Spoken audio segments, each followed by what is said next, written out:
Imagine a lazy Sunday afternoon, the soft hum of cicadas in the background, and a vintage TV set emitting a warm glow. As you settled into your favorite armchair, the year 1963 marked its presence on your screen, ushering in the unforgettable world of Petticoat Junction.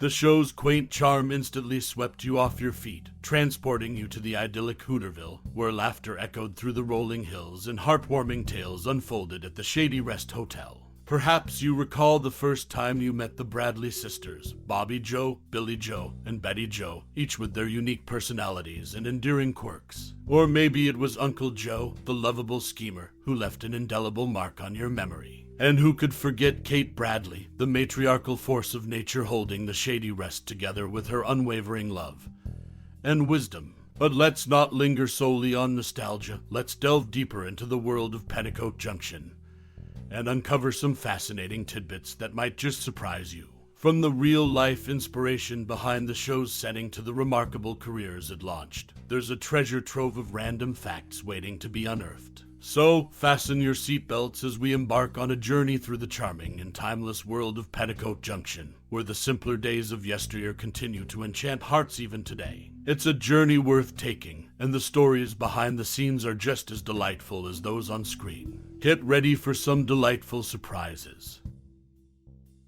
In the 1963 TV series Petticoat Junction, there was an interesting shift in the character dynamics over its run. During the first 2 years, Pat Woodell played Bobbie Jo as a singing bookworm, while Billie Jo was portrayed as a flirty playgirl. However, by the end of the series with different actresses in the roles, the characters underwent a noticeable transformation. Laurie Saunders took on the role of Bobbie Jo, portraying her as a fun-loving and somewhat man-crazy character. On the other hand, Meredith MacRae played Billie Jo as a quiet girl on a quest for a singing career.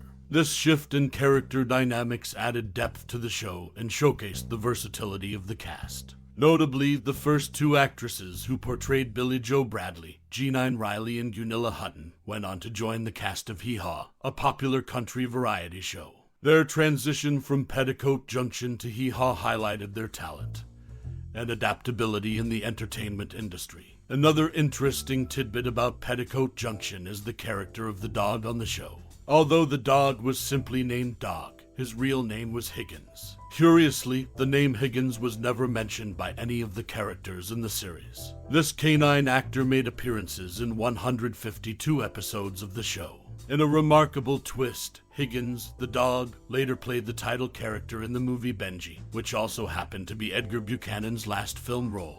It's a testament to the lasting impact of the cast and crew of Petticoat Junction.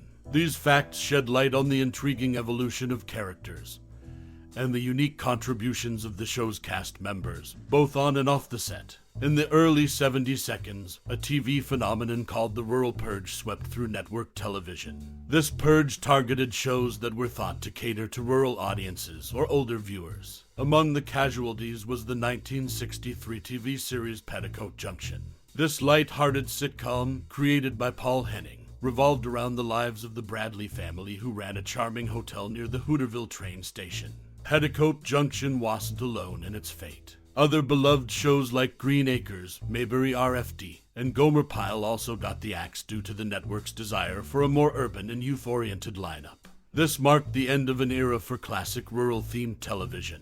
Interestingly, Petticoat Junction was inspired by the stories Paul Henning's wife shared about her summers in Eldon, Missouri. She had stayed at a small hotel near a train station, much like the setting of the show. The series' authenticity and charm owed much to these personal anecdotes. Furthermore, the town of Pixley, located at one end of the Cannonballs route in the show, was named after Pixley, California. Some location shots for Petticoat Junction were even filmed in the real Pixley, adding a touch of realism to the series. In the end, Petticoat Junction may have fallen victim to the changing tides of network television, but it remains a nostalgic and endearing part of TV history, embodying the simple pleasures of rural life. In 1963, the TV series Petticoat Junction hit the screens, and it had its share of interesting facts. One notable fact is that the marriage of Betty Jo, a character in the show, coincided with the real-life marriage of Linda Henning, the actress who played Betty Jo, to Mike Miner, the actor who portrayed Steve. This real-life romance paralleled the on-screen love story, adding a touch of reality to the show. Another tidbit about the series is that Betty Joss' full name was Elizabeth Josephine Bradley. This full name might not have been widely known to viewers, but it's a piece of trivia that reveals more about the character. Petticoat Junction came about after the tremendous success of Paul Henning's earlier series, The Beverly Hillbillies. CBS president Jim Aubrey, impressed by Henning's work, sought another Paul Henning show. The idea for Petticoat Junction was sparked by Paul's wife, Rufe Henning, who had family ties to a hotel in a small town in Missouri. This connection inspired the show's setting and premise, bringing a touch of authenticity to the series. These facts shed light on some of the behind-the-scenes and character details of Petticoat Junction, adding depth to the show's history. In the 1963 TV series Petticoat Junction, a curious quirk persisted for several years. While Meredith MacRae replaced Gunilla Hutton in the 1966-67 season, the opening credits long shot of the Bradley girls coming down from the water tower continued to feature Gunilla. This oddity remained uncorrected throughout the next 4 years of the show's run, creating a minor inconsistency in the series that fans noticed. In addition, there's an interesting tidbit about the Christmas episodes. The Christmas episode from Season 1 and Season 4 shares the same script but with a twist. Season 4's second version was colorized, and the characters of Billie Joe and Bobbie Joe were played by different actresses. Furthermore, Season 4 introduced the character of Steve Elliott, adding a new dimension to the show. Lastly, the process of selecting the 3 Bradley girls for the series was no small feat. Producer Paul Henning interviewed a staggering 1,500 women for the roles. It was at the suggestion of Benaderet, one of the show's stars, that Henning decided to cast his own daughter, Linda Henning, as one of the Bradley girls. This decision brought a familial touch to the show's casting process. These unique facts offer a glimpse into the quirks and evolution of the beloved 1963 TV series Petticoat Junction, showcasing the interesting behind-the-scenes details that contributed to its charm and lasting appeal. Competition between Joe and the dog on Petticoat Junction, a recurring theme on the 1963 TV series Petticoat Junction, was the rivalry between Joe Carson, portrayed by Edgar Buchanan, and a dog named Higgins. Interestingly, when it came to taking publicity stills for the show, Higgins had a peculiar preference. Most of the time, Higgins chose to sit in the lap of Edgar Buchanan rather than the other cast members because he behaved better around him. This unusual affinity between Joe and the dog added a playful dimension to the show's behind-the-scenes dynamics. While the characters might have clashed on screen, off-screen, the dog seemed to have a soft spot for Joe, making for an amusing contrast. The bond between Edgar Buchanan and Higgins, the canine actor, brought a touch of humor to Petticoat Junction that resonated with the audience. It's a reminder of the quirks and unexpected moments that can arise in the world of television production. And that's the curious tale of Joe Carson and his four-legged rival, Higgins, on the set of Petticoat Junction. In the 1963 TV series Petticoat Junction, there is an interesting tidbit regarding the front plate of the cannonball, the beloved train that played a central role in the show. During the first 2 seasons of the series, the front plate of the cannonball displayed the number 3. However, in all the subsequent seasons, the number on the front plate was changed to 8. This subtle detail might have gone unnoticed by many viewers, but it's a curious piece of trivia for fans of the show. This change in the train's number may not have had a significant impact on the show's plot, but it's one of those small details that can spark discussions and nostalgia among fans of Petticoat Junction. It's a testament to the attention to detail that the show's creators and crew put into creating the fictional world of the Shady Rest Hotel and its surroundings. And there you have it, a lesser-known fact about the 1963 TV series Petticoat Junction, highlighting a change in the number on the cannonball's front plate. Sometimes, it's these little details that add charm and intrigue to classic TV shows like Petticoat Junction. In 1963, the TV series Petticoat Junction hit the small screen, and it brought some interesting tidbits along with it. 1. Edgar Buchanan's unconventional career transitioned before Edgar Buchanan became a familiar face on Petticoat Junction. He had a quite different career. Surprisingly, Buchanan was a successful dentist before venturing into acting. His shift from fixing teeth to entertaining audiences marked an unexpected turn in his professional journey. 2. The Hooterville universe. Petticoat Junction was more than just a TV show. It created a shared TV universe. The spin-off series Green Acres was not only born from Petticoat Junction, but also set in the same fictional town of Hooterville. Characters from both series frequently crossed over during the 1965 to 1966 season. Even the Beverly Hillbillies eventually joined the crossover party between 1968 and 1970. Notably, despite Kate Bradley, played by B. Benaderet, appearing as cousin Pearl Bodine in the Beverly Hillbillies, there was no initial connection between the shows. However, in a 1968 episode of Petticoat Junction,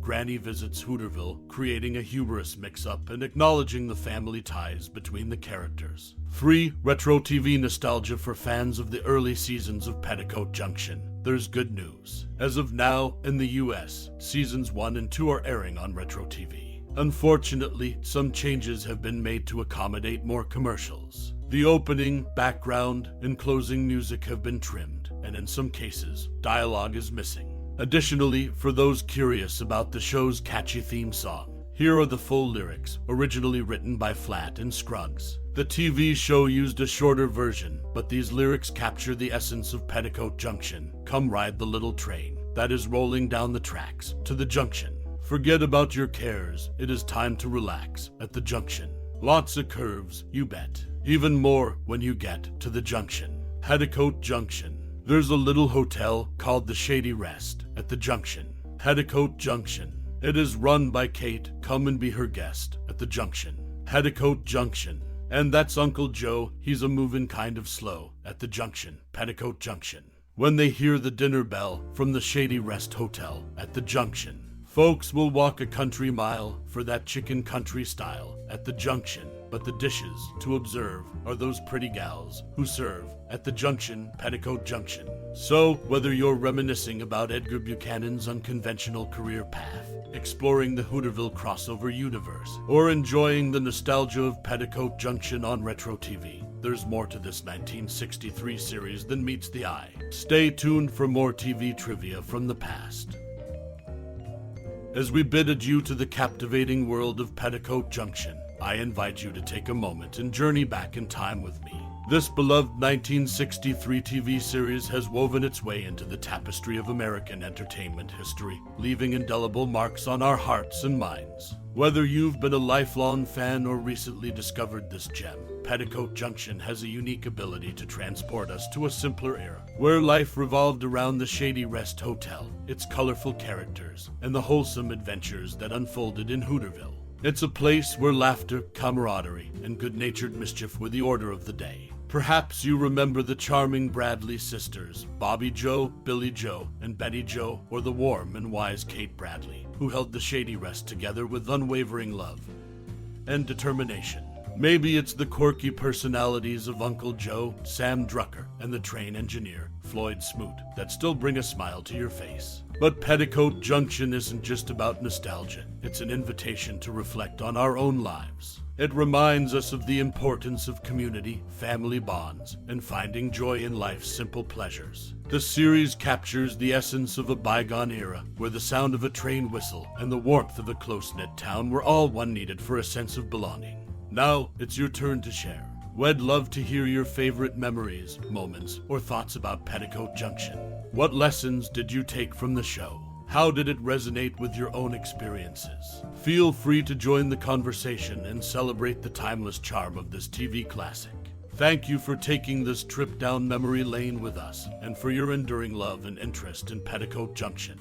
Your unique connection to this series is a testament to its enduring appeal. Keep those memories alive, and remember, the Shady Rest Hotel will always have its doors open for you.